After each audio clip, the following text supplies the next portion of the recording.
Hello guys! Ang topic po natin ngayon ay patungkol sa bariyang ito na nasa inyong harapan.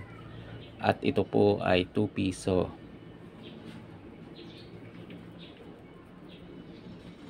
At ito po ay meron pong year na 1991 hanggang 1994 o kay year kung kailan po ito na print. At ang bariyang ito ay 1992. At makikita po ninyo ang portrait po ni Andres Bonifacio nakaharap po sa kaliwa ng bariyang ito.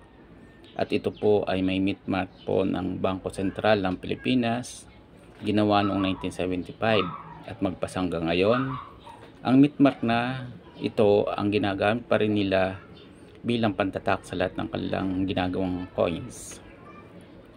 At sa tapat po ng leeg ni Andres Bonifacio ang kanyang ngalan. At sa taas po ay ang Republika ng Pilipinas sa kanyang ulunan. At sa ibaba po ay ang taon kung kailan ginawa ang bariyang ito, year 1992. At ito po ay reded coin.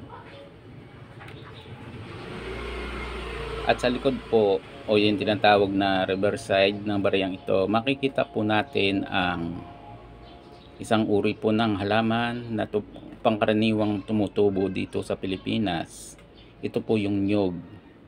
At marami po sa Pilipinas ang ganitong uri po ng halaman. Ngunit nakakalungkot lang po dahil ang mga halamang ito ay nawawala na rin paunti-unti. At bakit po? Dahil ginagawa pong subdivision ang plantation ng niyog o yung tinatawag na Cocos nocifera sa scientific name ng niyog. At ang denomination ng bariyang ito makikita po natin sa bandang kanan po ng niyog, ang 2 piso. At ang bariyang ito ay stainless steel composition. Tumitimbang po ng 5 gram. At meron po itong diameter na 23.5 mm. At meron po itong thickness o kapal na 1.8 mm. At ito po ay na-demonetize na po noong January 2, 1998. At ito po ay isang uri po ng error coin na matatagpuan po natin sa kanyang overside o yung sa harapan po ng bariyang ito. At ito po yung na para pong buhangin sa dalampasigan ng dagat. Kaya po ito ay maaari nating tawaging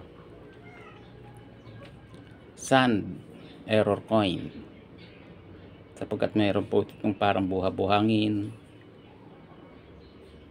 Ganun din naman po makikita po natin ang ganitong uri po ng error sa kanyang reverse side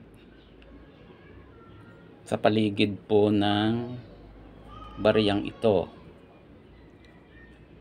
Ito po yon na para pong buhangin sa dalampasigan ng dagat na naipon po sa gilid ng bariyang ito. At hindi po masyadong malinis ang pagkagawa po ng bariyang ito. At ito po ay error coin. Hanggang dito na lang po, at muli po, hindi po ako bumibili ng kahit anong uri po ng barya sa ngayon. Wala po akong pambili. Salamat po at good luck.